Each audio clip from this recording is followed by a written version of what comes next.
right, fellas, let's wrap up tonight with the only actual sports talk going on right now.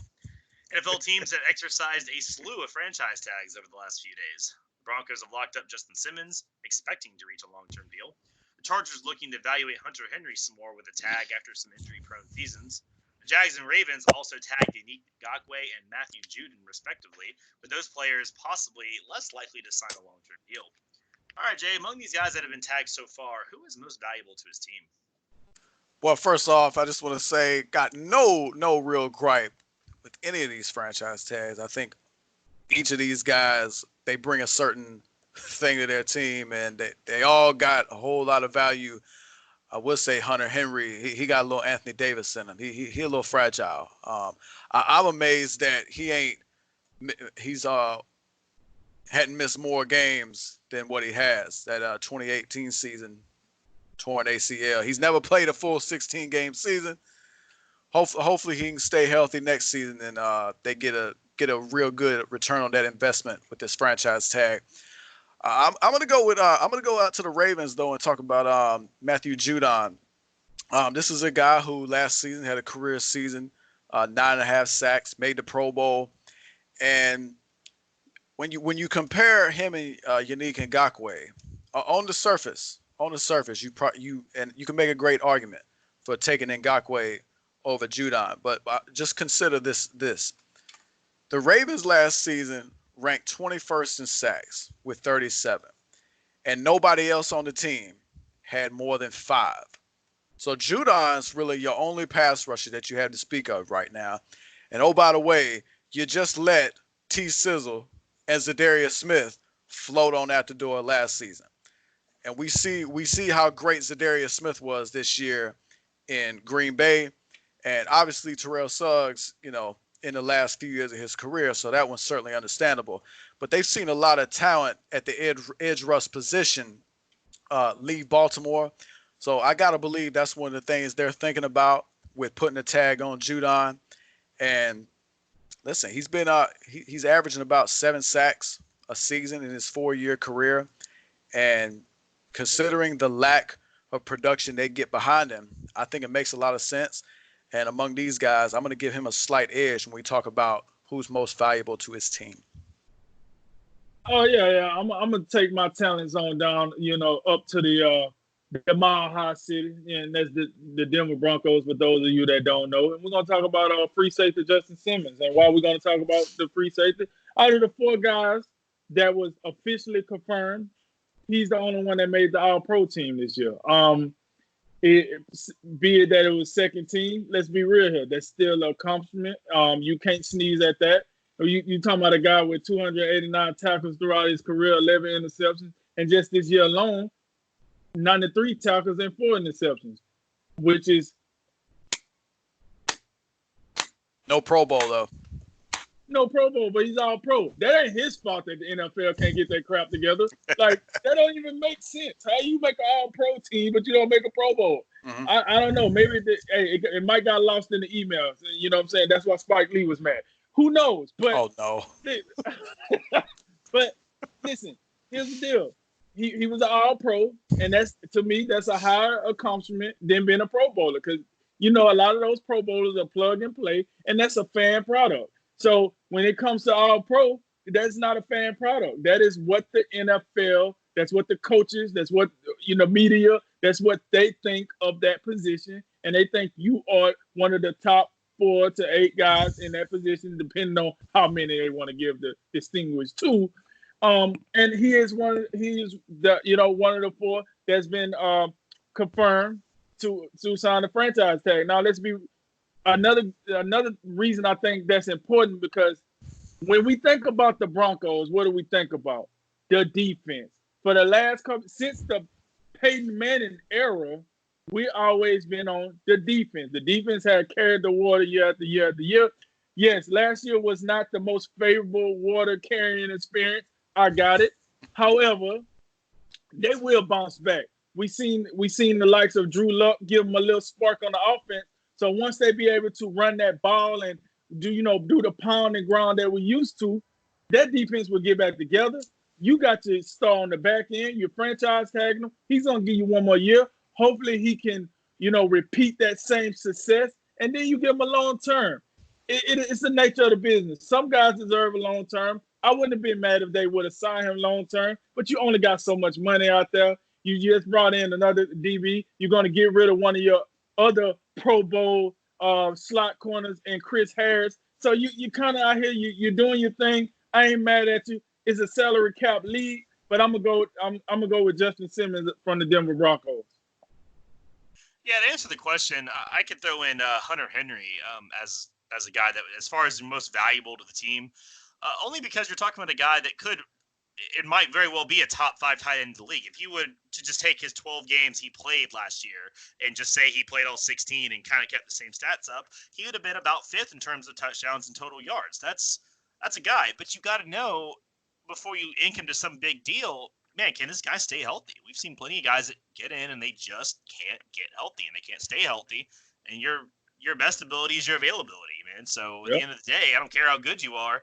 You can't get on the field but about 8-10 games a year. If that, boy, that's not good. And then you're also talking about the team with the Chargers. They're going away from Phillip Rivers, new quarterbacks coming in. What's a quarterback's best friend besides an offensive line? It's a tight end. A guy that can move the chains, get you some easy yards, get you some easy throws, and who knows who's going to be the quarterback? Everybody from Teddy Bridgewater to Tom Brady to both of them are going to play. I don't know. But you, with that kind of uncertainty, having a couple guys on your offense that can really help out whoever winds up being back there can be a big deal. But the other thing I wanted to point out was with the Yannick Ngakoue situation. As far as his importance to the Jaguars, I mean, they're probably going to not be good either way. But I would say what the Jaguars do with Yannick will tell us 100% if that team is ready to just rebuild and scrap everything. Because right now they sure look like they're trying to. But at the same time, with the coaching staff, you think they kind of want to win now too. If they do wind up tagging and trading Yannick, which it'll be interesting to see too, because he said, I don't want to be here anymore, which is yet another player that doesn't want to be there anymore. Will they just kind of try to stiff him and say, well, you're playing whether you like it or not? Or will they say, okay, well, we'll get you tagged and traded, which he could likely catch a late first-round pick. And, if he is able to explore trade options, he's going to be a hot commodity because he's been one of the best edge rushers in the league since he came in. So whether the Jaguars think he has value or not, other teams are certainly going to think he has value. And the final thing I did want to add too, Matthew Judon got tagged as an outside linebacker, not as a defensive end. So that cost him a couple $1 million. If the Ravens are looking for a long-term deal with him, that's probably not going to be looked at very favorably. I mean, I know we kind of, in 3-4 defenses, we sort of just throw around both positions as kind of the same thing, which technically they're not, but that they could have made him a few more $1 million, but instead they chose to save it. So will that actually hamper negotiations? Who knows? But they did do it. So that's worth keeping in the back of your mind. Yeah, and back to Ngakoue, because we kind of, in some ways, glossed over him. I think you can make a great argument that Ngakoue is perhaps the best player on this list, and he's had the best career of all these guys thus far. But you said it, Cody. I don't know how valuable you can be to your team when you've already came out and said, hey, man, it's a wrap. I'm not signing long-term here, the franchise tag, whatever. So he's out the door. I can't blame him considering all the shenanigans that's been going on down there with Tom Coughlin and, just finding players all haphazardly. So, I don't know what else the man is supposed to do. I mean, what else do you want out of a third-round pick who's played as well as him, has absolutely no off-the-field issues, and even canceled his contract negotiations last year to come into training camp and act in good faith and play the 4th year of his rookie deal, and then back-to-back years you just shaft him. And I get it. He wants to be paid as the highest paid player in the league. $22 million is what he's asking. And is Yannick worth $22 million? Maybe, maybe not. But at some point, all these teams have to come to the conclusion of, do we want to keep homegrown talent, or do we want to just draft a guy, hope he works, and ship him off in 3 years for some more draft picks to start over? I mean, I just don't. Yeah, look, we know what time it is down there in Jacksonville. You know it. I know it. Drink knows it. It's a clown show down there. I mean, they're not winning. The best thing they can do right now is just burn this thing down and start over. They already traded A.J. Boye. You traded Jalen Ramsey. I mean, I got to believe Yannick Ngakoue, he's not going to be there long term. In any ways, you got that. That's one of your positions of strength because you got Calais Campbell, you got Josh Allen. So, I mean, it's not even your biggest position of need.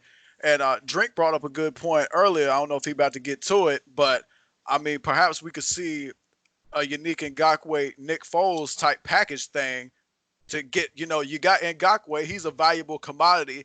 Maybe you can get somebody to take him and Nick Foles off your hands so you can get that salary off your plate, or at least some of it.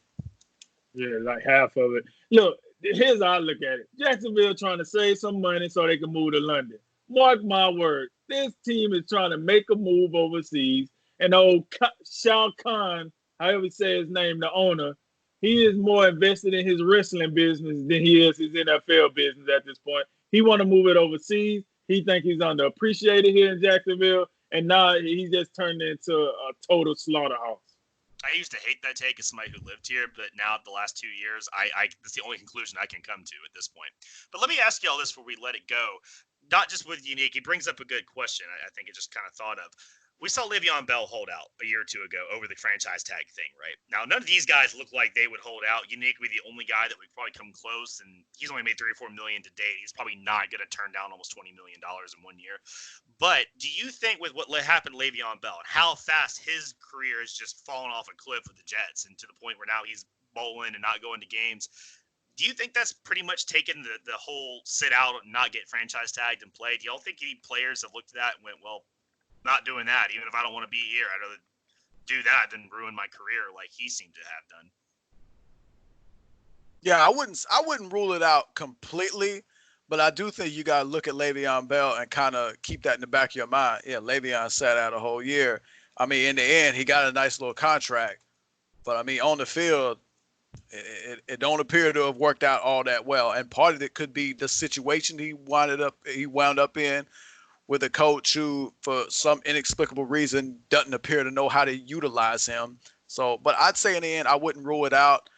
But it's going to be another star-level player that will do that. And considering that Yannick Ngakoue hasn't made a whole lot of money at this point, I think you're right. I can't see him being one of those guys to hold out.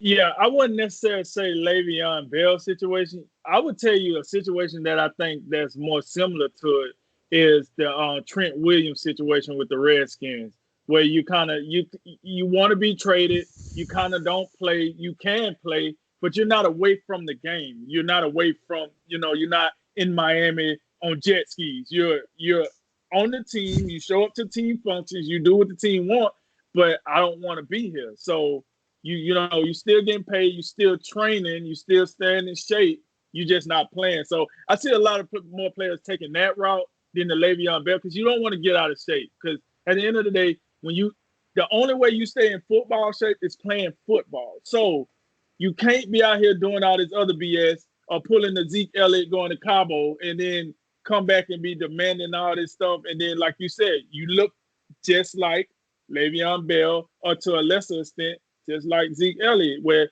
you don't quite have the pop, you don't quite be able to shift up in gears like you once could, and then it takes you a season or two to get back to it.